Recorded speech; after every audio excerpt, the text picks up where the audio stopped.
भैया कैसे हैं आप लोग। हेलो।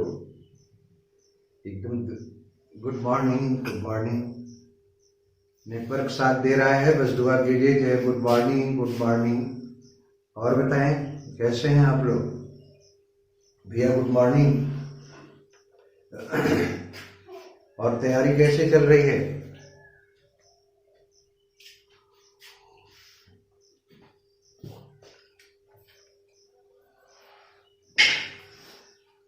लिटरेरी टर्म के आज दूसरे पार्ट की चर्चा होगी। आज का पहला टर्म है कॉमिक रिलीफ। कॉमिक रिलीफ को पोएटिक रिलीफ भी कहा जाता है। वास्तव में ये टर्म अप्लाई होता है किसी भी इंग्लिश ट्रेजेडी में।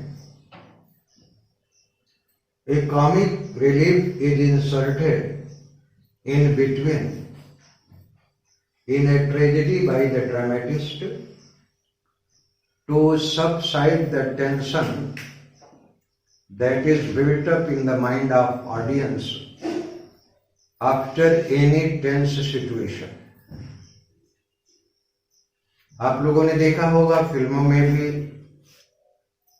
नाटक में भी, जब भी कोई सीन क्लाइमेक्स पर पहुंचता है या कोई ब्लड और स्लाटर से भरा हुआ सीन है, तो निश्चित रूप से ऑडियंस उस दृश्य को देख करके अपने आप को सिंक्रोनाइज कर लेता है और उस दृश्य का प्रभाव उसके दिमाग में एक तनाव उत्पन्न करने का कारण बनता है। तो वास्तव में अगर कोई भी टेंशन है, डिस्कनेक्ट हो गया, तो वो एक परवर्जन का, फिजिकल मेंटल परवर्जन का कारण होता है। उस टेंशन से रिलीफ देने के लिए, राहत पहुंचाने के लिए नाटककार जानबूझ करके एक कॉमिक एपिसोड उसमें लिखता है या कॉमिक एपिसोड का क्रिएशन करता है। और कॉमिक एपिसोड का मेन थीम से कुछ लेना देना नहीं होता है। एक तरह का, जैसे मिस्ट्री और मिरेकल पीरियड में आपने देखा होगा कि इंटरव्यूड हुआ करता था, जिसका कि नाटक के किसी भी मेजर एपिसोड से कोई संबंध नहीं होता था। वह केवल एक ह्यूमरस एपिसोड होता था, हास्य पैदा करने के लिए, जिससे कि जो टेंशन है ऑडियंस के दिमाग में वो दूर हो सके। उसी को कॉमिक रिलीफ कहा जाता है या फिर पोएटिक रिलीफ भी कहा जाता है। अब उदाहरण के रूप में अगर आप पोर्टर सीन लें मैकबेथ में, और हैमलेट में जो ग्रेव डिगर सीन है, ये वास्तव में राहत पहुंचाने का काम करते हैं। राहत किससे? कि जो टेंशन बिल्डअप होता है ऑडियंस के दिमाग में, उससे केवल। तो ये दोनों के दोनों जो सीन हैं, पोर्टर सीन इन मैकबेथ और grave digger scene in Hamlet, they work like comic relief. अगला टर्म है नेगेटिव कैपेबिलिटी। नेगेटिव कैपेबिलिटी को सेल्फ इरेसिंग पर्सनैलिटी भी कहा जाता है। थोड़ा ध्यान से सुनिएगा। नेगेटिव का हिंदी में मतलब होता है नकारात्मक, और कैपेबिलिटी का अर्थ होता है क्षमता, जिसको हम आत्म इनकार की क्षमता भी कहते हैं। सेल्फ इरेसिंग पर्सनैलिटी, व्यक्तित्व को बिल्कुल मिटाकर रख देने की जो क्षमता है, वही आपकी नेगेटिव कैपेबिलिटी है। सबसे पहले इस टर्म का इजाद किया था कीट्स ने। दिसंबर 1817 में उसने अपने छोटे भाई टॉम को एक पत्र लिखा था, और उस पत्र में नेगेटिव कैपेबिलिटी का जिक्र किया था पहली बार। और उसने नेगेटिव कैपेबिलिटी की डेफिनेशन भी दी थी कि a poet has no personality of his own. कवि का या किसी भी आर्टिस्ट का, ड्रामेटिस्ट का खुद का कोई व्यक्तित्व नहीं होता है। He is continually out to fill up others' personality वह लगातार किसी दूसरे व्यक्तित्व को पूरा करने में, निर्मित करने में लगा रहता है। इसको थोड़ा यूं समझें। खासतौर से ये टर्म जो है अप्लाई होता है विश्व साहित्य में शेक्सपियर के लिए। शेक्सपियर में ही नेगेटिव कैपेबिलिटी है, खुद को मिटा देता है शेक्सपियर जिस भी कैरेक्टर को डिलिनिएट करता है, जिस भी पात्र की वो रचना करता है, चित्रण करता है, अपने पूरे व्यक्तित्व को उसमें विलीन कर देता है। आप कोई भी शेक्सपियर के कैरेक्टर को उठा करके देखें, चाहे वो किंग का हो, चाहे क्लाउन का हो, चाहे पोर्टर का हो, या किसी क्लाउन का हो, या फूल का हो, चाहे किसी स्त्री पात्र का चित्रण करना हो, किसी वुमन कैरेक्टर का, हीरो का या हीरोइन का, तो वो अपने आप को, अपनी पर्सनालिटी को पूरी तरह से विलीन कर देता है। आपको पढ़ने पर कहीं से भी नहीं लगता है, चाहे आप डेस्टिमोना के कैरेक्टर को ले लें, जूलियट के कैरेक्टर को ले लें, या फिर लेडी मैकबेथ के कैरेक्टर को ले लें, वायला के कैरेक्टर को ले लें, पोर्शिया के कैरेक्टर को ले लें, उनकी स्पीच से आपको कहीं पर भी नहीं लगेगा कि इसके पीछे कोई और बोलता है, बल्कि शेक्सपियर जब किसी नारी पात्र का चित्रण करता है तो अपने आप को, अपने व्यक्तित्व को एक स्त्री में विलीन कर देता है और इस गहराई तक अपने अस्तित्व को मिटा देता है कि लगता है कि ये कोई व्यक्ति नहीं है। बल्कि जब डेस्टिमोना का चरित्र चित्रण करता है तो वो खुद डेस्टिमोना बन जाता है। तो ये क्षमता विश्व साहित्य में केवल और केवल शेक्सपियर के पास है। इसीलिए शेक्सपियर के लिए नेगेटिव कैपेबिलिटी शब्द का इस्तेमाल किया किट्स ने। अगला है इगोटिस्टिक सबलाइन। देखो दो होते, एक तो इगोटिस्टिक, एक इगोइस्ट होता है और एक इगोटिस्ट होता है। तो इगोटिस्ट कहते हैं जो अपने ही बारे में ज्यादा कुछ कहता है। The term was coined by Keats. Egotistic sublime शब्द का प्रयोग, सबलाइन कहते हैं श्रेष्ठता को। तो जो अहमन्यता की बात हो, खुद को श्रेष्ठ साबित करने की बात हो, जिस व्यक्ति के पास ये है वो उसी को क्या कहा जा सकता है, इगोटिस्टिक सबलाइन कहा जा सकता है। पहली बार इस शब्द का इजाद किया था कीट्स ने और the term is applied to the works of Wordsworth. Wordsworth के कुछ सनेट्स को छोड़ दिए जाए तो प्रेल्यूड की बात की, एक्सकर्जन की बात की जाए तो जितने भी पोयम हैं उसमें वर्ड्सवर्थ अपनी श्रेष्ठता साबित खुद के बारे में कहता है। और ठीक इगोटिस्टिक सबलाइन हम वर्ड्सवर्थ के अलावा मिल्टन के लिए तो नहीं कह सकते हैं। मिल्टन के बारे में कहा जाता है कि there is Milton in each and every line of his works. Milton भी अपनी रचनाओं की प्रत्येक पंक्ति में अपने आप को व्यक्त करता है, लेकिन इगोटिस्टिक सबलाइन, अहमन्यता की जो श्रेष्ठता है, ये शब्द केवल वर्ड्सवर्थ की रचनाओं या वर्ड्सवर्थ के लिए कहा जा सकता है। नेक्स्ट है एनकोमियम। एनकोमियम एक तरह का शान था। प्राचीन यूनान में जब ओलंपिक खेलों का आयोजन किया जाता था तो उस खेल के में भाग लेने वाले जितने भी प्लेयर्स होते थे, स्पोर्ट्स पर्सन हुआ करते थे। हाँ, पर्सन की बात तो कहना उचित नहीं है क्योंकि उस जमाने में लड़कियां ओलंपिक में भाग नहीं लेते थे, केवल और केवल पुरुष भाग लिया करते थे। तो अगर किसी प्रतियोगिता में कोई खिलाड़ी विजेता होता था तो उसकी शान में, उसकी प्रशंसा में एक गीत गाया जाता था। उसी गीत का नाम था encomium. It is a Greek word means praise. Encomium means होता है प्रशंसा। In the beginning the term was applied to a player who won in any sport of Olympic.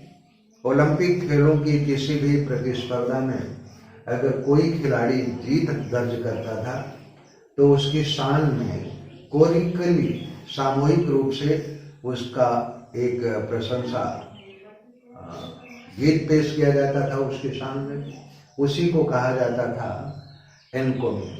लेकिन अंग्रेजी साहित्य में एनकोमियम पहली बार लिखा था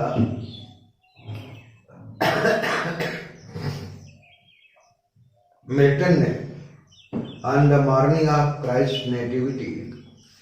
अब प्रश्न ये पैदा होता है कि ये ओड भी है और एनकोमियम भी है।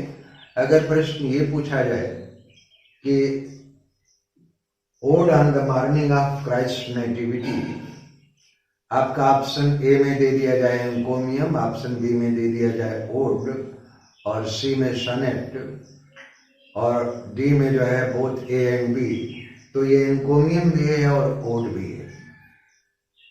हाँ जी, हाँ मैं सुन पा रहा हूं आपको। हाँ बताइए। हेलो, हाँ जी बोलिए, मैं सुन पा रहा हूँ। हाँ, आपकी बात मुझे सुनाई पड़ रही है, बोलिए।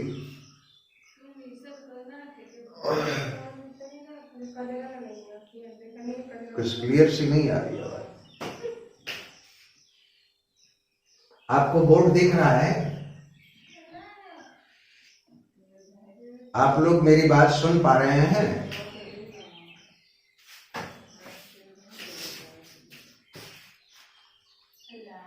हेलो फ्रेंड्स,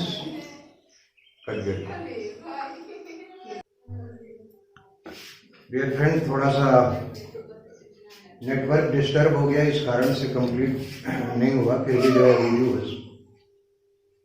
अगला टर्म है लिवरपूल पोएट्स। वास्तव में it was a group of poets who lived in the city of Liverpool during 1960। 1960 के दौर में कुछ कवियों का एक समूह था जो लंदन के लिवरपूल शहर में रहा करते थे। वास्तव में उनका उद्देश्य ऐसी कविताओं की रचना करना था। They composed poetry to be performed by a group of musicians on the stage. वह इस तरह की कविताएं लिखते थे जिन कविताओं को स्टेज के ऊपर संगीतकारों के द्वारा प्रस्तुत किया जाता था। ऐसे ही कवियों को लिवरपूल पोएट्स कहा गया। डिसोसिएशन ऑफ सेंसिबिलिटी, ये इंपॉर्टेंट टर्म है। पहली बात तो ये कि एसोसिएशन का मतलब होता है जुड़ाव और एसोसिएशन का मतलब होता है अलगाव। सेंसिबिलिटी का यानी संवेदना का, विचार और संवेदना अगर दोनों अलग हो जाएं किसी भी रचना में, किसी भी कला में, तो एक स्थिति पैदा होती है जिसको कहा जाता है dissociation of sensibility. For the first time the term was applied by Eliot, applied this phrase to metaphysical poets. Eliot ने एक निबंध लिखा था मेटाफिजिकल पोएट्स, और metaphysical poets he said about Tennyson and Browning. Tennyson और Browning के बारे में उसने कहा, Tennyson and Browning think but they do not feel. Tennyson और ब्राउनिंग की कविताओं को अगर देखा जाए, कविताओं का एक स्तर तो है, लेकिन उसमें विचार तो हैं, लेकिन उसमें अनुभूतियों का, विचार से जुड़ी हुई जो अनुभूतियां हैं, जो संवेदनाएं हैं, उसका अभाव है। They think as immediately as odour of a rose, odour कहते हैं महक को, वो ठीक वैसे ही तुरंत सोच लेते हैं। उनके हार्ट्स में एक खुशबू है। कैसी खुशबू है? जैसे कि गुलाब स्वाभाविक रूप से अपनी गंध बिखेरता रहता है। तो ब्राउनिंग और टेनिसन के पास विचार तो हैं, लेकिन विचारों में सेंसिबिलिटी का, संवेदना का अभाव है। लेकिन अगर डन की कविता देखी जाए, Donne fuses his thought in experience, अपने विचारों को अनुभूति के साथ जोड़ता है Donne. In his poetry there is perfect association of thought and feeling. विचारों की और अनुभूतियों का परफेक्ट फ्यूजन है। फ्यूजन कहते हैं संगम को, यानी विचार और अनुभूति एक दूसरे से अलग नहीं है, दोनों संपृक्त हैं, जुड़े हुए हैं। तो ऐसी कविता जिसमें डिसोसिएशन ऑफ सेंसिबिलिटी है, a poem which lacks association of sensibility is considered as a bad poem. अगली टर्म की चर्चा हम लोग करते हैं।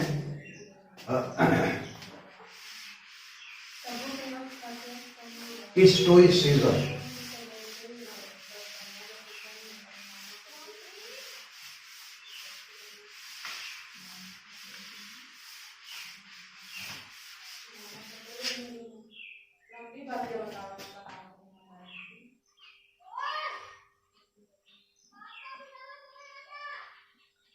Stoicism.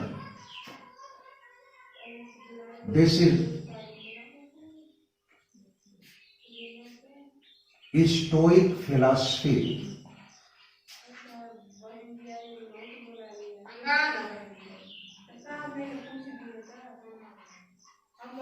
Propagated by Juno.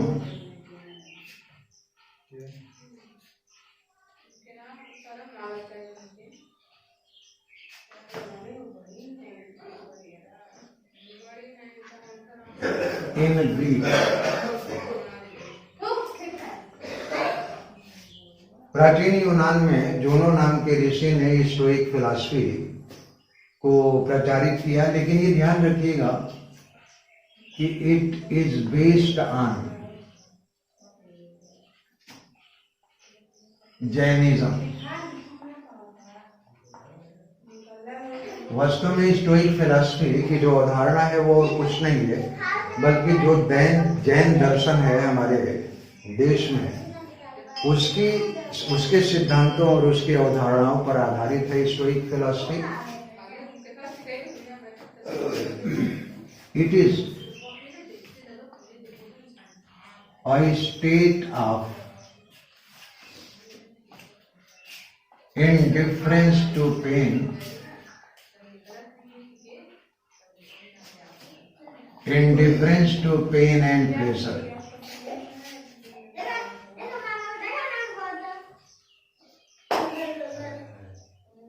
Stoic philosophy में सुख और दुख दोनों को समान मानते हैं।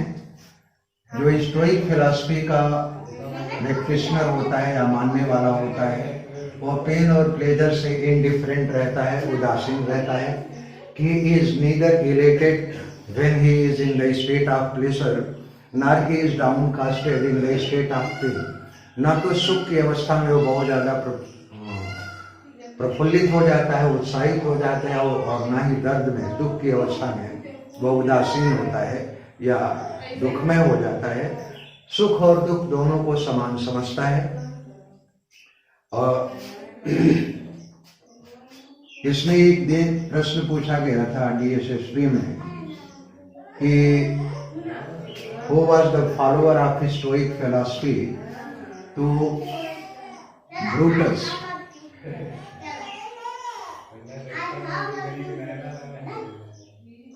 In Julius Caesar,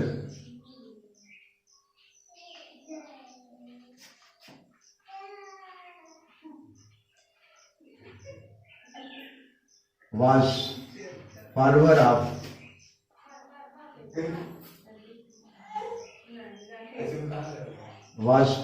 of Stoic philosophy.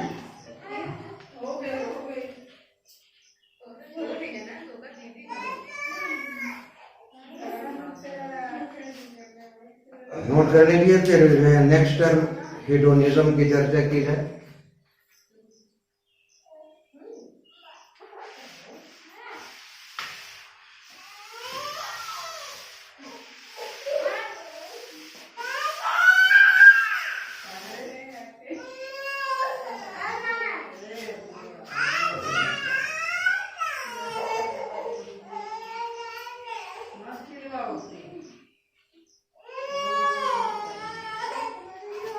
Hedonism is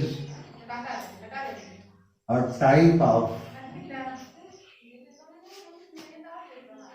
Epicurean philosophy.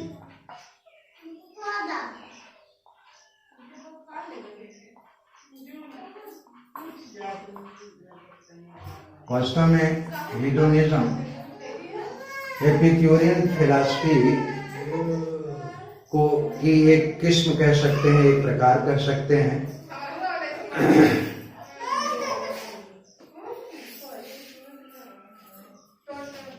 In hedonism,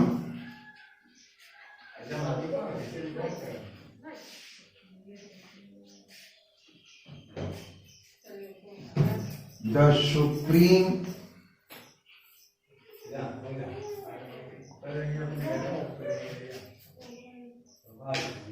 aim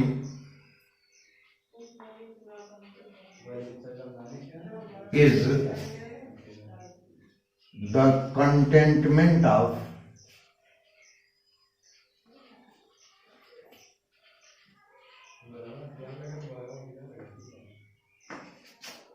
contentment of physics. इस शारीरिक संतुष्टि जो है ये हेडोनिस्टिक फिलॉसफी का सुप्रीम उद्देश्य है।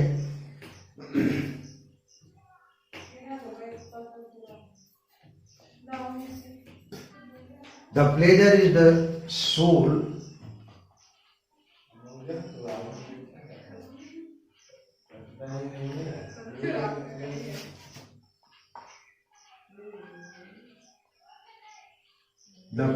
the soul aim of hedonism.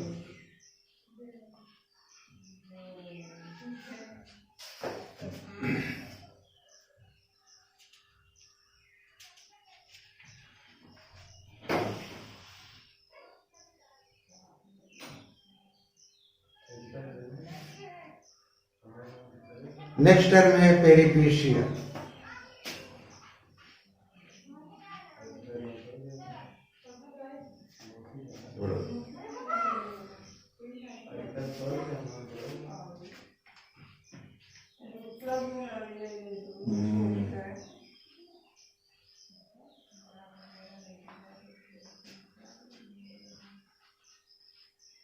Peripecia, that term was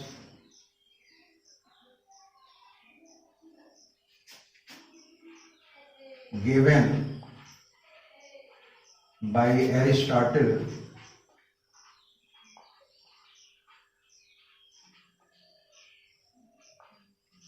in his Poetics.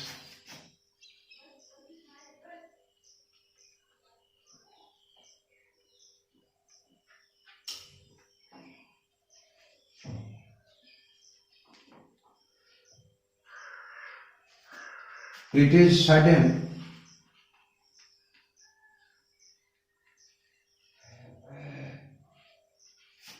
or drastic change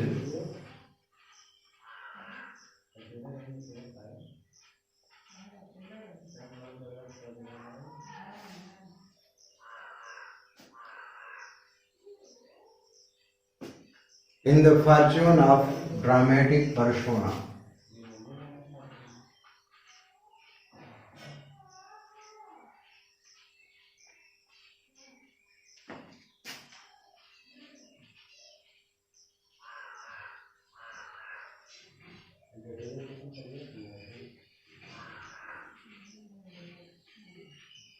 Dramatic persona, that is the character, dramatic characters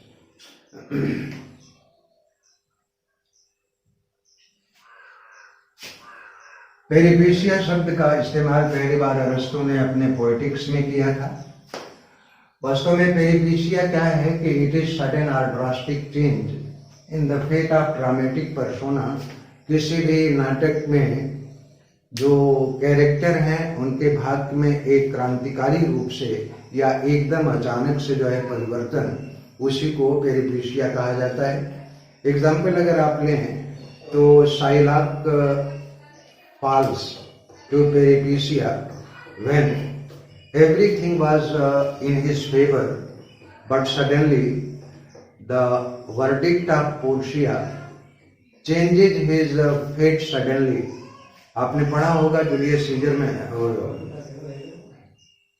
merchant of Venice में कि शाइलॉक के लिए पूरी की पूरी परिस्थितियां अनुकूल थीं, और तब तक अनुकूल थी जब तक कि कोर्ट सीन में पोर्शिया, जो कि एक जज के रूप में वेश बदल करके आती है और अचानक से उसके स्टेटमेंट के बाद भी जब साइलाक इस बात के ऊपर अड़ा रहता है कि उसको तो एंटोनियो के शरीर से 1 पाउंड गोश्त लेना ही काटना है, अचानक से पोर्सिया ये भी कहती है कि वेनिस का एक ये भी कानून है कि अगर कोई भी वेनिस का नागरिक डायरेक्ट या इनडायरेक्ट प्रत्यक्ष रूप से या परोक्ष रूप से किसी नागरिक के जीवन के खिलाफ षड्यंत्र करता है तो षड्यंत्रकारी की आधी संपत्ति जिसके खिलाफ षड्यंत्र किया जाता है उसके नाम हो जाती है और जो आधी संपत्ति है वो राज्य के द्वारा कन्फिस्केट कर ली जाएगी, जब्त कर ली जाएगी। तो ये स्थिति जो है अचानक साइलाक के फेट में एक ड्रामेटिक चेंज लेकर के आता है, ड्रास्टिक चेंज लेकर के आता है, अचानक परिवर्तन होता है। इसी स्थिति को पेरिप्लीसिया कहा गया है। मित्रों, आज इतना ही, कल और भी लिटरेरी टर्म की चर्चा करेंगे। Thank you very much.